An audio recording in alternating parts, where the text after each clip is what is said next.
ಬಾಯ್ ಮುಚ್ಕೋ 7 ತಿಂಗಳು ಕೊಡ್ತಾನಂಗ ಆಡ್ಬೇಡ. ಮೊದಲನೇ ಕಂತು 25,000 ರೂಪಾಯಿ ಕೊಟ್ಟಾಗ ನೀನು ನನ್ನ ಮನೆ ವಸೂಲ್ ತೊಳಿಬಹುದು. ಎರಡನೇ ಕಂತು 25,000 ರೂಪಾಯಿ ಕೊಟ್ಟಾಗ ನನ್ನ ಮಗಳ ಕೈಲಿ ನೀನು ಊಟ ಮಾಡಬಹುದು. ಮೂರನೇ ಕಂತು 25,000 ರೂಪಾಯಿ ಕೊಟ್ಟಾಗ ಅವಳನ್ನ ನೀನ್ ಕಿರುಬೆರಳಲ್ಲಿ ಹಿಂಗ್ ಮುಟ್ಬಹುದು. ನಾಲ್ಕನೇ ಕಂತು 25,000 ರೂಪಾಯಿ ಕೊಟ್ಟಾಗ ಉಳಿದಿರುವ ಎಲ್ಲಾ ಮಂಗಳ ಕಾರ್ಯಗಳನ್ನು ನಿರ್ವಿಘ್ನವಾಗಿ ನೆರವೇರಿಸಿಕೊಳ್ಳುವುದು. ಅರ್ಥವಾಯ್ತಾ ಮಾವ? ಒಂದು ಸೂಪರ್ ಐಡಿಯಾ. ಏನದು? ಕಡೇಕಂತ ಕೊಟ್ಬಿಡ್ತೀನಿ, ಅರ್ಜೆಂಟ್ ಅಲ್ಲಿ ಪ್ರಸ್ತಾವ ಮಾಡಿಸ್ಬಿಡು. ಅದಕ್ಕಿಂತಲೂ ಒಳ್ಳೆ ಐಡಿಯಾ ನಮ್ಮ ಹತ್ರ ಇರುವುದಲ್ಲ. ಏನದು? ನೀನ್ ಕುತ್ತಿಗೆ ಆಚೆಗೆ ತಳ್ಸೋದು. 4 ಜನ ಮುಂದೆ ಕುತ್ತಿಗೆ ತಳ್ಬಿಟ್ರೆ 4 ತರ ಮಾತಾಡ್ಬಿಡ್ತಾರೆ. ಅದ್ರ ಬದಲಿಗೆ ಮನೆ ಅಳಿನ ತರ ನಾನೇ ರೇಟ್ ಹೇಳ್ಬಿಡ್ತೀನಿ. ಬರಲ್ಲ? Get out. ಥ್ಯಾಂಕ್ ಯು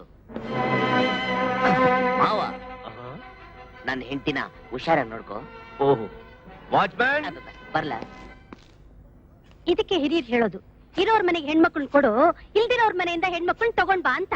ಗಂಡಾಂತರ ಕಳೀಲಿ ಅಂತ ನಿಂಗ್ ಮದ್ವೆ ಏನೋ ಮಾಡಾಯ್ತು, ಆದ್ರೆ ಅದ್ರ ಜೊತೆ ನಿನ್ನ ಆಯಸ್ಸು 1 ತಿಂಗಳು ಕಮ್ಮಿ ಆಯ್ತು. ಇನ್ನು ಯಾಕೆ ಸೊಸೆನ್ ಮನೆ ತುಂಬಿಸ್ಕೊಳ್ಳಿಲ್ಲ ಅಂತ ಅಕ್ಕಪಕ್ಕದವ್ರು ಕೇಳಿದ್ರೆ ಏನು ಉತ್ತರ ಕೊಡೋದು? ತಂಗಿ ಮದುವೆ ಮಾಡ್ದೆ ಅಣ್ಣನೇ ಮದುವೆ ಮಾಡ್ಕೊಂಬಿಟ್ಟ ಅಂತ ಜನ ಕೊಕ್ಕರೆಕೋ ಅಂತಾರೆ.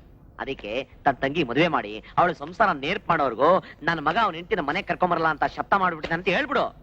ನೀನ್ ನನ್ ಮದ್ವೆ ಮಾಡೋದು ನನ್ 20ನೇ ವಯಸ್ಸಲ್ಲ 60ನೇ ವಯಸ್ಸಲ್ಲಿ. ಅದಕ್ಕೆ ನಾನ್ ನಿನ್ನಮ್ದೆ ತರಕಾರಿ ತಮ್ಮೈ ನಂಬ್ಕೊಂಡಿರೋದು. ಅದಕ್ಕೆ ನಾನು ತರಕಾರಿ ಅಂಗಡಿ ಎಲ್ಲ ಹೋಲ್ಸೇಲ್ ನಮ್ಮನೆಗೆ ಶಿಫ್ಟ್ ಆಗ್ಬಿಟ್ಟಿರೋದು. ಅಮ್ಮ ಮೊದ್ಲು ಇದನ್ನ ತಗೊಂಡ ಆಚೆ ಬಿಸಾಕು. ಅಯ್ಯೋ ಇಲ್ಲ ಕಣೋ, ಇದೆಲ್ಲ ನಾನ್ ದುಡ್ಡು ಕೊಟ್ಟು ತಂದಿದ್ದು. ಹಂಗ? ಯಾರ್ಯಾವ್ದು ಲೋಪರ್? ನೀನ್ ಉಡ್ಬಿ ಭಾವ ನನ್ಗೋಸ್ಕರ ದಿನ ಬದ್ನೆಕಾಯಿ, ಸೌತೆಕಾಯಿ, ಪಡಲ್ಕಾಯಿ ಹಿಡ್ಕೊಂಡು ಕಾಯ್ತಾ ಇದ್ದಾನೆ ಸಾಂಬಾರ್ ಮಾಡಿ ಹಾಕೋಕೆ. ಅವನ್ ಜೊತೆ ಬಾವುಟ ಹಾಕ್ಬಿಡ್ತೀನಿ ಅಷ್ಟೇ. ಮೊದಲು ಇವಳಿಗೊಂದ್ ದಾರಿ ತೋರ್ಸು, ಆಮೇಲೆ ಹೇಗಾದ್ರೂ ಮಾಡಿ ನೀನ್ ಹೆಂಡತಿನ ಕರ್ಕೊಂಡ್ ಬರುವಂತೆ. ಪಾಪ ನಮ್ಮತ್ಗೆ ಒಂದ್ ಕಡೆ ಕ್ರಾಕ್ ಅಪ್ಪ, ಇನ್ನೊಂದ್ ಕಡೆ ಮೆಂಟಲ್ ಗಂಡ. ಇಬ್ಬರನ್ನ ಬಿಟ್ಟಿರಕ್ಕಾಗ್ದೆ ದೇವ್ರೇ ನೀನೇ ಗತಿ ಅಂತ ದಿನ ಈಶ್ವರನ್ ಗುಡಿಲಿ ಒದ್ದೆ ಬಟ್ಟೆ ಉಟ್ಕೊಂಡು ಉರುಳು ಸೇವೆ ಮಾಡ್ತಾ ಇದ್ದಾಳೆ. ಸತ್ಯಂ ಶಿವಂ ಸುಂದರಂ ಜೀನತ್ತಮಂತರ ಒದ್ದೆ ಬಟ್ಟೆ ಉಟ್ಕೊಂಡು ಉರುಳು ಸೇವೆ ಮಾಡ್ತಾ ಇದ್ದಾಳ. What A beautiful point.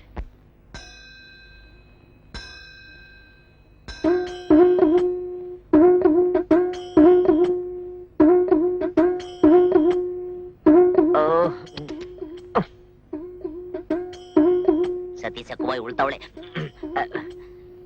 ಓಂ ನಮಃ ಶಿವಾಯ. ಕಿರ್ಚ್ಕೊಬೇಡ ಕಣೆ, ಹಾಗೆ ಉಳ್ಕೊಂಡು ನನ್ನ ಜೊತೆ ಬಂದ್ಬಿಡು. ರೀ ಸ್ವಲ್ಪ ದೂರ ಇರ್ರಿ, ಈ ದೇವಸ್ಥಾನ. ಅದಕ್ಕೆ ಹೇಳಿದ್ ನನ್ನ ಜೊತೆ ಬಂದ್ಬಿಡು ಅಂತ. ಅಯ್ಯೋ ನಾನು ವ್ರತದಲ್ಲಿದ್ದೀನಿ. ನಾನು ವಿರಹದಲ್ಲಿದ್ದೀನಿ. ರೀ ಈ ರೀತಿ ಹುಚ್ಚಬೇಡ್ರಿ, ನಂಗೊಂಥರ ಆಗುತ್ತೆ. ಆತರ ಆಗ್ಲಿ ಅಂತಾನೆ ಈ ತರ ಮಾಡ್ತಾ ಇರೋದು. Follow me.